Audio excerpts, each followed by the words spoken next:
Action. Hey, okay. Hello again and welcome after a bit of a break. Sean has got some interesting news about that. But my name is Boaz Fischer and we have the virtual pub. Virtual pub. We've got Sean Spear and Angela Backhouse. Welcome everyone. We have a special guest, which is Angela. She's from Chamberlains law firm. She's got over 10 years of experience in various different subject matters around conveyancing, corporate and business transactions, commercial litigations, bankruptcy, wills, and financial services. But what I found the most interesting was that in 2017, you were awarded the Businesswoman of the Year in Canberra. How exciting was that? Yes, it was a shock, but it was definitely an honour. Beautiful, beautiful. Okay, so Sean, I'll get you to set the scene because you do it very well, and tell us why we're here. No worries. So first of all, thank you for joining us. And as Buzz mentioned, we had a bit of a break, and it was a positive break. I had my third baby girl born 4 weeks ago. So apologies in advance if you hear some crying in the background, although I asked her not to do so. So thanks, Angela, for joining today. And today, well, so we wanted to, after a lot of talks and chats with a lot of executives in many workplaces, we wanted to know and talk about what's called employment relationship. And as we all know, the employment relationship is the legal link between employer and employees. It exists where a person performs work or services under certain conditions in return for the salary or any other compensation. And our questions, and when we talked with a lot of executives, we wondered when things go wrong, who is liable? What happens?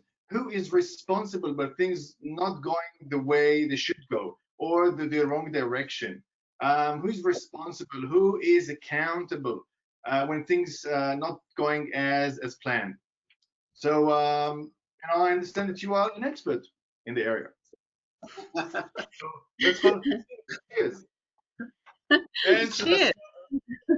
And I want to start with the sort of like, let's get the baseline question. What is employment law? Employment law is basically the government's way of intervening in the relationship between an employer and employee. It's been a practice of our society for hundreds of years to pay someone, whether it's money or in other ways, for them to provide a service for you. And that's well before there were ever any laws in place to deal with that practice. And in fact, as a society, we did that for a number of years without there being any rules or regulations around that. It's only in more recent times that the government in various countries have decided to intervene in that relationship and create rules that revolve around that relationship to determine what people can and can't do when they employ someone to provide a service for them. Okay, excellent. So let's get to the crux of the matter. So we know that the employer is responsible for everything. Now, I could be wrong there, but responsible to their employees' behavior. So the question is, if they're deceptive or they're misleading in their advice, who's liable in this case? Look, it comes down to the employment relationship and the contracts involved and the circumstances around it. So if an employee has been given a task by the employer to go and do, and that employee then provides incorrect advice or is negligent in some way, then the normal course of events is that the person who has received that negligent advice, who has therefore gone on to suffer damage because of that, is most likely going to make a claim against the employer employer, because they're the ones who they've engaged to provide that advice, and the employer has basically just delegated that to their employee, but still has the responsibility ultimately between the employer and the client or customer who has engaged those services. So from the customer's point of view, they're going to have a claim against the employer in most circumstances. Okay, so that's, so irrespective of what training has been provided, policies and rules and behaviours of what is deemed as acceptable. So even though they're fully aware of it, the employee never is able to step away from it. Would that be correct? So this. Oh, sorry, Boaz. Responsible. Sorry, can you repeat that last question?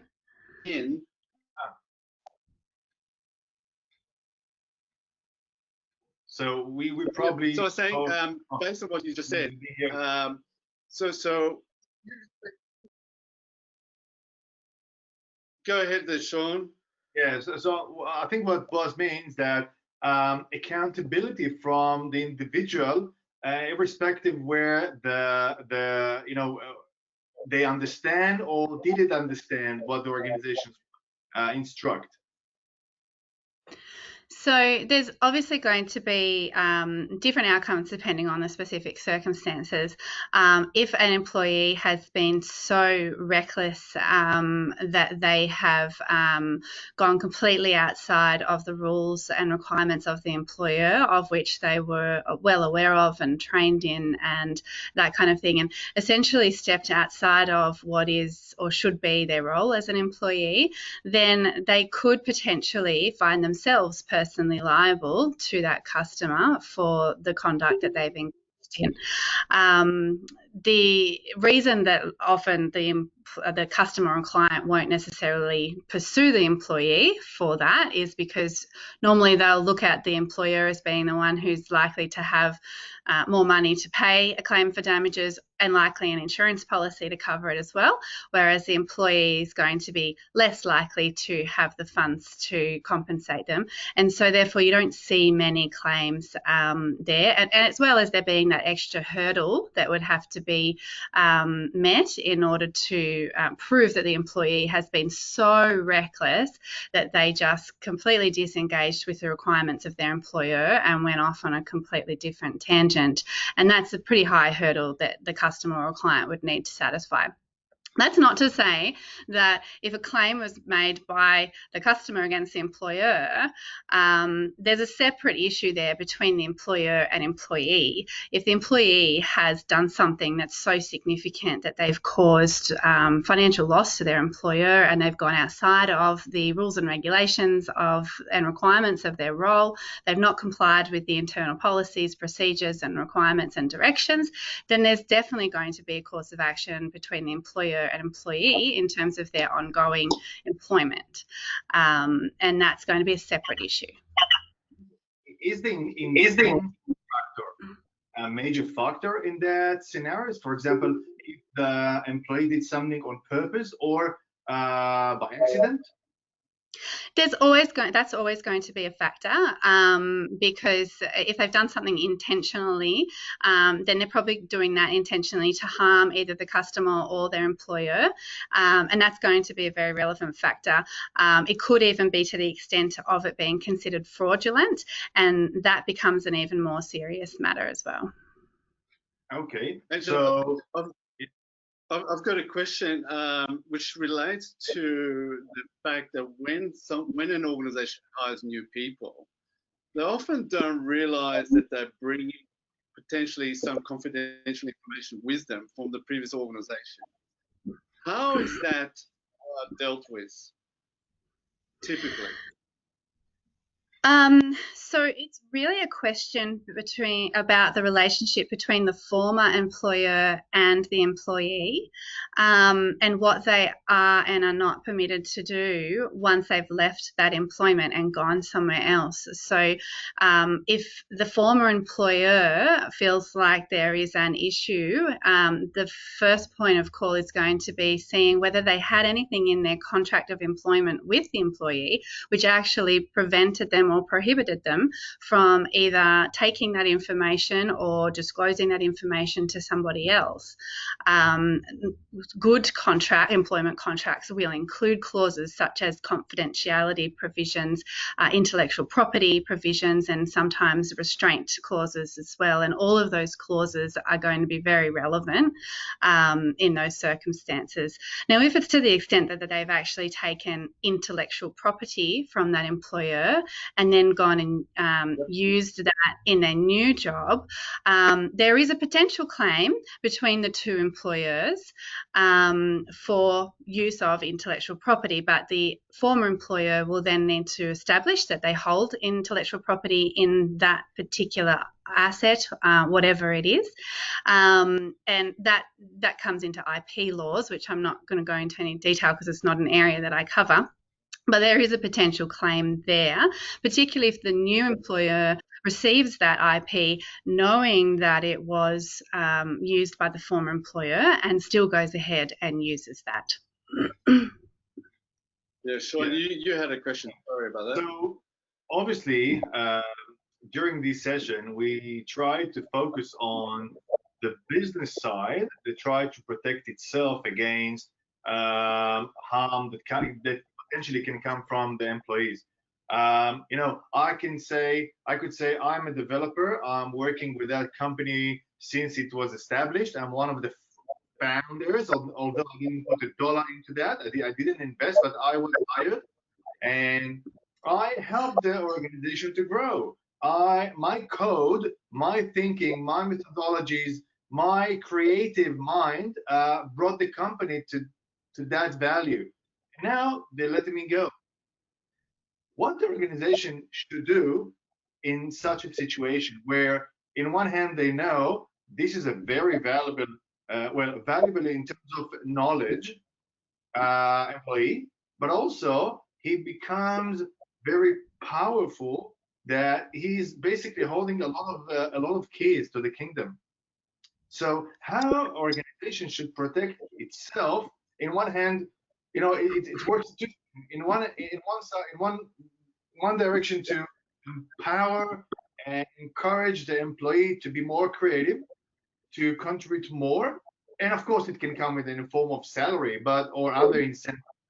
But who is measuring the ideology of that person? Maybe he wants to become one of the people that will enjoy the exit, or feels that he owns part of the company. How that is managed within their employment relationship when it comes to that? There's a number of issues there to consider, and it's interesting that you use that as an example, because we had a case very similar to that recently where we had to assist an employer exit an employee who had played a crucial role.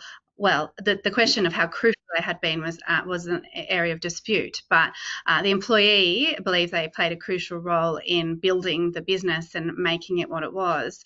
There's a few areas we have to look at. First, you need to look at what is the terms of the original employment agreement and any variations that have been made to that employment agreement, and that's why it's so important, even for startup businesses who don't have many employees or don't think that their business is worth much, to make sure that those agreements with their employees at the outset are addressing all of these potential issues in the future. You're setting up a business with the aim of making money and making it successful, so you have to anticipate that and put your contracts in place in anticipation of that as well.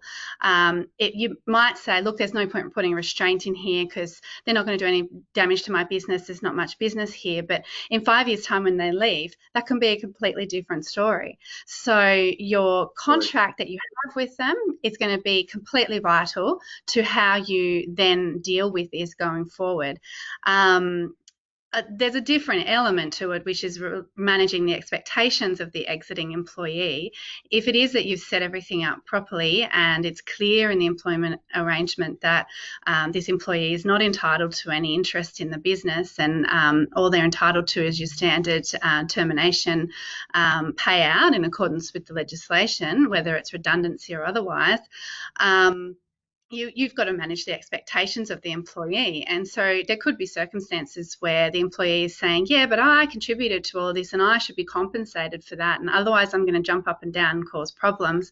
So it then might become an issue for the employer to have a confidential discussion with them, potentially come to some sort of other resolution with them. So they maybe give them an extra little bit of a payout or something like that, on the basis that they also sign a deed of release that says, we're walking away now, we're not going to cause any issues anymore, there's going to be non-disparagement clauses to say we can't talk about this to anyone, and everyone's happy.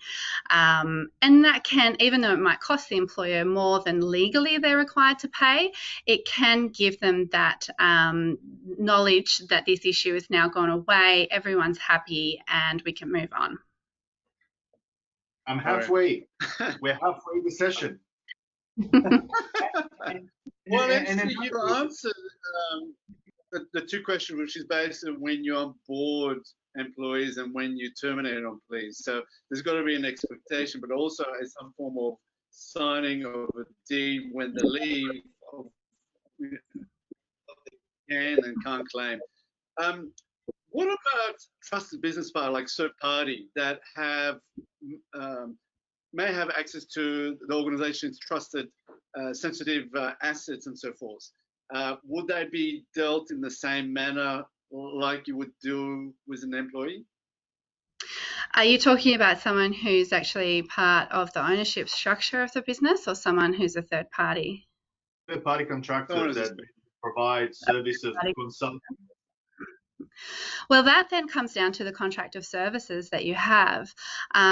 So in a lot of instances, and it should be the case, the service provider should have standard terms and conditions in one way or another, however that is documented and depending on what industry they're in, that actually sets out the rules and requirements of that contract. So I can use the legal profession as an example of that, because when you engage a lawyer, we are obligated under our professional conduct rules to issue a cost disclosure to you, which has certain terms and conditions, and that sets out the basis upon which you're engaging us, so that if there is a dispute and you decide you don't want to use us anymore, we're obligated not just under our professional conduct rules but also under our costs agreement to deal with that information in a particular way. And that applies throughout the board no matter what profession you're dealing with. Not all professions are governed the way that lawyers are. Some you will find don't have any sort of governing body, and then in those instances you are relying heavily on that contract for services that applies. And we do find there are a number of industries where they don't actually use any sort of contract for services, and that's where you can end up in a lot of dispute. So particularly small businesses who may have originally been in startup mode and have grown, have not necessarily adapted their terms and conditions for their customers to deal with these potential issues, and they will often come to us when it gets to a dispute situation where we have to deal with the dispute, and at the same time they say, can you review our terms and conditions to make sure we don't have this issue again? Okay. So we're coming to a subject. Sorry, you go first and I'll go second. No. You got something else that you wanted to add? So in my previous life, I was a developer, and we gave that example. And now we all know the wolf from Wall Street. So I'll be the wolf from Pitt Street in Sydney, not you. And I'm working in a very good and a large accounting firm. And by the years, I established a lot of good relationship with a lot of accounts. And they all trust me. We go to a lot of lunches and dinners, and they invite me to very exclusive events. And I'm very friendly with the families. I'm developing trust and relationship. Now, the account firm decided to let me go, which I'm very happy to say goodbye. But I'm taking my contacts with me because they know me. They're on my phone, they're in my head, I know them, I manage their accounts many years, and I'm moving to maybe a competitive or another company. Now, when it comes to IP, obviously stealing or taking the code of a software or any device is against the law because this is the former employee IP. But knowledge, contact, experience that I gained throughout these years, how that is protected, or should it be my IP, my personal IP? So this is something that you should have negotiated with your employer when you started your employment. Unfortunately, it's not always something that employees think about at the time that they start. Professionals who have jumped from a few jobs and have built up that database in advance will often think of that when they're negotiating their employment contract. But others who are just starting out, who maybe don't have that build up of network yet, may not think about it. And then when they leave in 5 years' time and they have built up that network, then it becomes an issue. So again, it comes down to what's in your employment agreement. You can build into your employment agreement certain provisions. So you can have what we call a non-compete, and that effectively says that when you leave my employment, you can't go and compete with me by contacting my customers or my employees and trying to get their work. But if they come to you, at your new place, there's nothing I can do about that under a non-compete clause. So you can't go out there and try to get them to come to you, but if they just do that willingly and they find you on Google or LinkedIn or whatever, then there's nothing I can do. The other alternative is a restraint clause, and that's much more heavier, and that's going to basically prevent you from being in a business that competes with me to a certain area over a certain period of time, and whether those people come to you directly or you go to them, you just can't do that at all. Restraint clauses have been subject to a lot of litigation. The courts in general don't like them very much because they see them as actually restricting your ability to make money in a profession that you're trained in.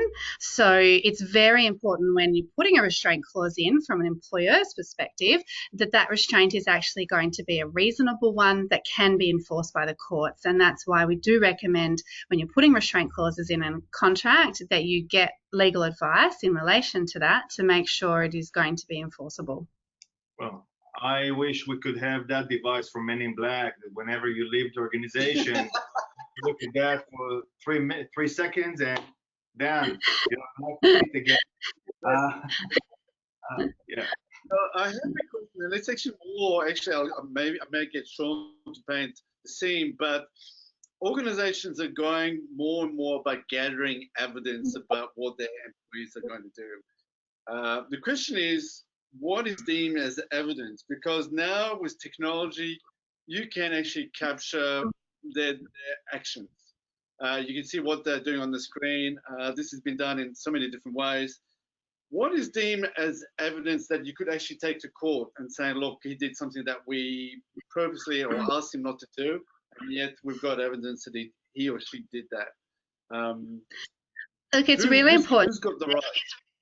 It's important to make it clear in your policies, procedures, or even in your employment agreement that the employer has the right to control and access your emails, to keep records of certain things, and if it is that they are going to be using some sort of surveillance equipment or the ability to keep your phone records or things like that, and this all has to be in relation to company assets, so they can't give them rights over your personal phone number. But if it's a business phone number or business email, and it's set out in the policies and of the firm or the company, then they have the right to access that, and if they need to access that and use that as evidence, then it can be used. But if you haven't got that in there and you suddenly go and put a video camera up in the office and hope you can catch someone out, there's going to be significant issues there because you're in breach of privacy laws, and using that as evidence is going to be problematic. So when we walk everywhere outside, we can see those cameras, and we don't have disclosures every step we take on our way or on the road. Please be aware that there is a camera on the next stall. If you want, stop and go back. So obviously, we are being recorded all the time. So where is the fine line between being intrusive and violating privacy and protecting the organization assets? There's a difference between the cameras that are out in the public. They're accessible by the government, and that would be used as criminal proceedings and that kind of thing. Whereas if it's to deal with an employee-employer relationship, then it's going to be very different. It's even when you go to premises that you go into a shop that has a security camera, you will always find somewhere, or you should always find somewhere in those premises, a sign that says these premises are monitored, and that's their way of letting you know you are on camera, and then you can't object to it later on if they use that as evidence. But there's a very big difference between public evidence and private evidence. Yeah. So when it comes to business to protect themselves, and obviously when it doesn't matter whether these are everyday people, employees, or power executives, or even third-party trusted advisors or service providers, when they access the critical assets of any organization, that basically, without these assets, the organization can't work. This is the base of the business. If something happened, well, let's talk about even before something happened, what organizations should do when it comes to employment relations and communicating that to people. What should they do to protect their own business, and what security measures do you think? For example, we talked about the insurance. Every organization must have insurance in order to operate. It's a legal requirement. Sometimes it's a must-have. Sometimes you can't operate without insurance. Obviously, the insurance will compensate for certain losses. There will be some losses that insurance cannot compensate. For example, time. As you mentioned before, if my house is burnt down completely, I will get the money for the house. But during that time, I will need to find an alternative accommodation. I lost my pictures, my history, my personal assets that got burned out. No money in the world can compensate me on that. So nothing can return back the time. So what will you recommend to employers to protect their business against rogue or unintentional risky people? Look, you can take out insurance policies for a number of things, and you can take insurance for some of those things that you want to cover. It just depends on how much money you want to spend on insurance, because I'm sure there's going to be someone out there willing to give you an insurance policy on it, but how much is it going to cost you? And I was saying before to Sean that, you can take out insurance policies to cover you for things that your employees do that cause you loss, or even if they decide to take you for unfair dismissal and things like that. There's insurance companies there that will cover you for that. That'll cover you if you get audited by the ATO. There's just a number of different things you can get, but ultimately, unless you've got lots and lots of money to just throw away, you're not going to have insurance on everything. And then that comes down to, secondly, making sure you've got the right contracts in place, whether it's internally with your staff, whether it's externally with subcontractors, or with your clients or customers, to make sure that you're protected in any way you can be contractually to deal with any potential disputes, because that's going to be your next best protection. And then thirdly, it's about how you manage the business, because just hiring someone, putting them in a position and saying do it isn't going to be enough to make sure they're going to sit there or stand there or do whatever they're doing and always act in your interests. You've really got to be managing them all the time, checking what they're doing is right, making sure they're properly trained, make sure they're aware of the processes and procedures you have in place, not just put them in a folder somewhere, but training them on them all the time. So that means you having to work actively in the business to make sure that those things are happening. And I think between all those three things, that's your best way of protecting yourself. All right. how do organizations protect themselves when there is maybe an outside influence, like acquisitions or merger acquisitions, restructuring, and so forth, so takeovers? So should there be, is there somewhere that you can build in that sort of contract, an employee-employee contract? Can an employee file for grievance for something that, it wasn't expected, if there was, a merger that took place and they missed out? Or the employer never consult the employee before they do an acquisition or a merge, because usually it's kept in secret for many months during the negotiations and the due diligence if someone wants to buy the organization. Now, what happened when the employees find it and it's basically announced to everybody? Or you can imagine that will be a lot of people that will think, am I going to be redundant? What's going with my position? We're going to merge with another organization, and they have already an accountant, or they have already support people, and I'm support. Maybe I will be fired. So, and that of course create and maybe an aggression from the employees, or frustration that can lead to stupid stuff that can put the risk, organization risk. So, what will you say to these organizations? Well, I would say that that needs to be part of their project planning when they are implementing the restructure. Change management is something that is crucial with these kind of transactions, and you have to manage the expectations of all the stakeholders, which includes your employees, not just your customers, not just the investors. It's everybody, and your employees play such a crucial role in the success of your business that you need to make sure they're along for the ride. Now, obviously, due to confidentiality requirements, you can't always tell them what's going on until things are signed on the dotted line, but then there needs to be a plan in place for how this is going to be communicated to the employees, and how you're going to speak to them, not just as a group, but on a one-on-one basis, how you're going to make yourself available for answering questions and dealing with issues. I mean, it can depend on the type of business. You could have 10 employees or you could have 200, and that's going to dictate how you deal with it. Because in a lot of these circumstances, yes, there can be redundancies resulting in those kind of transactions. That's normally one of the things that companies will look at when they've done a restructure, is, who is no longer needed. And so you have to be upfront with your staff if that's going to be the case, and say, we'll be speaking to you individually, answering your questions, and if your role could potentially be made redundant, we'll be having those discussions with you. And that's an obligation anyway. If you are going to make a position redundant, you have to consult with the employee, talk about whether there's other alternative positions for them in the company, and let them have an opportunity to have their say about their position before you decide whether that role will be redundant.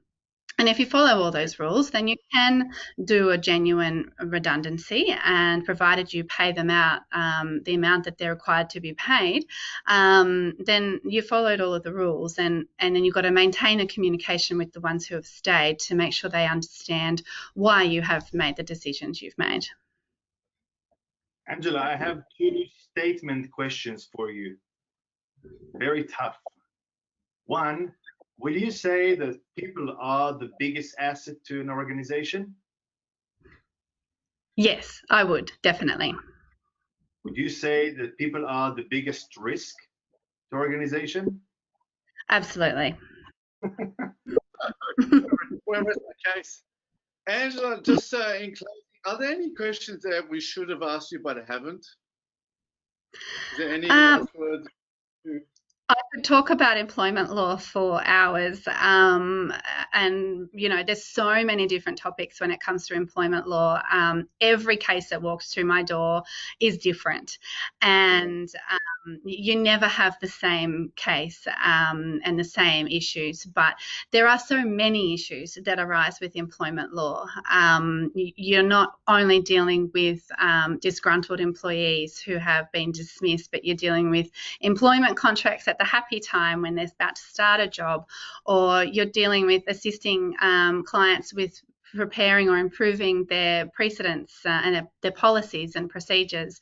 I think the one thing that I really find is the businesses that have gone through a growth phase, and they're the ones who really need to be paying attention to their employment documents, because we find so often that small businesses start out, they don't put a lot of thought into their employment documents. They maybe pull something from the web or something cheap and easy, and then they suddenly grow and they've got 20, 30, 40 employees, and they start having issues with their employees, and that's when they come to us saying, oh no, we've got these problems. Where if they can think about that earlier on, it's going to minimise the amount of time they have to spend dealing with these issues down the track. Cool. Sean, I'll get you to wrap up, but I'll also ask you the key question, which is, what is your number one takeaway from the conversation that we've had so far? I think that Angela concluded. Oh, you're asking me? Oh, sorry. Yes. I thought you were asking me. Oh, but you can go, Angela, afterwards. I would say that Angela wrapped it up that so well that basically my takeaway is, when it comes to employment relationship, we need a lawyer. You can't just download documents from the internet. It will work if you employ yourself, but not if you employ others. So that's for sure. There are so many aspects and bad implications if things goes bad, especially when the legal side. I think in general, we understand that organizations, where people are the biggest asset to organizations, and people should be managed and treated fair, and also with a lot of respect, but with a lot of cautious. And when everything starts with roses, you don't worry about the roses. You worry about the fire when things stop. So when people leave the organization, hopefully in many cases, they say mutual goodbye and move to the next challenge. But there are some cases where things go bad, and prior to saying goodbye, employees, they try to harm the organization or take what they think they should deserve. So obviously the legal document and the legal policies should be in place. Awareness is a must-have. Employees must know what could be the consequences of their actions. Organization must know the consequences of their employees or other dependencies' actions, and they need to expect the worst, or hope for the best, but expect the worst and be prepared for the worst. Evidence, it's a good and important part. If something goes wrong, you need to know what happened. You want to pinpoint that incident or event and be able to remediate it properly. That's my takeaway. Cool. Angela, any last words? That's a good summary, Sean. I think when it comes to the employment relationship, it's partially about managing relationships and communication, and it's partially about making sure you've got the contracts and documentation right. And if you can get a good combination of both of those, then you're going to be minimising the amount of employment problems you have. Angela, I've got one last question for you. A very difficult question. If someone watching this video wants to get in contact with you, how do they do that? What's the best way? Yeah, best way is to go onto our website, www.chamberlains.com.au. We've even got, you can ask questions on our website and get responses pretty quickly there. And you'll find all of my contact details on there as well. Excellent. So you heard it. Go on to chamberlains.com.au website, and you can find all the information and contact details of the right people to contact with. Sean, last words, because I know you like to. As always, this session was being recorded, and it will be uploaded to our SABASAI YouTube channel. So please use the comments below to comment and to ask questions. You can reach out to us for any question, and we will refer you to Chamberlain for any legal advice. So thank you all. Thank you. Thanks. Thanks for having me. Thanks, Angela. Much appreciated for you coming along. It's been a great pleasure. Thanks, Sean, again. And thanks for those people who are watching and those who will be watching. Good, guys.